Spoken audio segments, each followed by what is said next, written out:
কোরবানি ঈদকে সামনে রেখে যশোর, খাগড়াছড়ি, মাদারীপুর, জয়পুরহাটের খামারগুলোতে চলছে শেষ মুহূর্তের ব্যস্ততা। তবে গোখাদ্য পরিচর্যার ব্যয় পরিমাণ বেড়ে যাওয়ায় কাঙ্ক্ষিত দাম না পেলে লোকসানের সংখ্যায় রয়েছেন খামারিরা।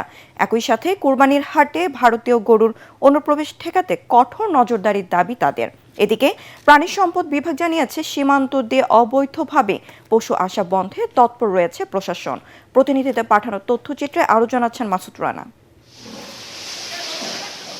ঈদুল আজহাকে সামনে রেখে যশোরের ছোট বড় খামারগুলোতে এখন দম ফেলার ফুরসত নেই। দেশি জাতের পাশাপাশি খামারগুলোতে শোভা পাচ্ছে বিদেশি জাতের নানা পশু।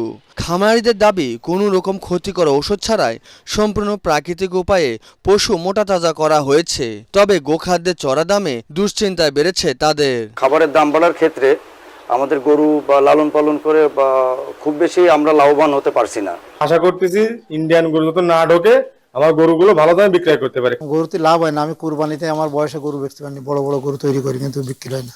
খামারিদেরকে উঠান বৈঠক, ভেটেরিনারি মেডিকেল ক্যাম্প, লিফলেট বিতরণ এবং প্রশিক্ষণের মাধ্যমে প্রাণী সম্পদ অধিদপ্তর থেকে আমরা সচেতনতা ডেভেলপ করেছি। ব্যস্ততার এই চিত্র পাহাড়ি জেলা খাগড়াছড়িতেও। এখানকার মাটিরাঙ্গা শেড এগ্রো ফার্মে নজর কেড়েছে বিশাল আকৃতির ষাঁড় সম্রাট ও সুলতান।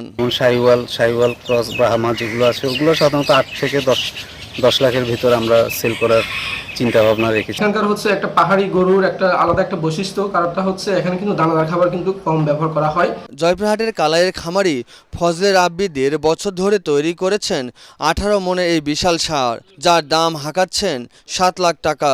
যদি নিতে আগ্রহী হয় সামনাসামনি এসে দেখে দাম দর করে তারপরে নিতে পারবে। আমাদের অফিস থেকে নিয়মিত সে খামারটা তদারকি করি এবং আমাদের তত্ত্বাবধানে খামারে নিয়মিত কৃমিনাশক নিয়মিত টিকা প্রদান করা হয়। মাদারীপুরে খামারিরাও আধুনিক শেড নির্মাণ, পশু নিয়মিত গোসল ও স্বাস্থ্য পরীক্ষার মাধ্যমে ব্যস্ত সময় পার করছেন নিরাপদ উপায়ে পশু মোটা তাজাকরণে।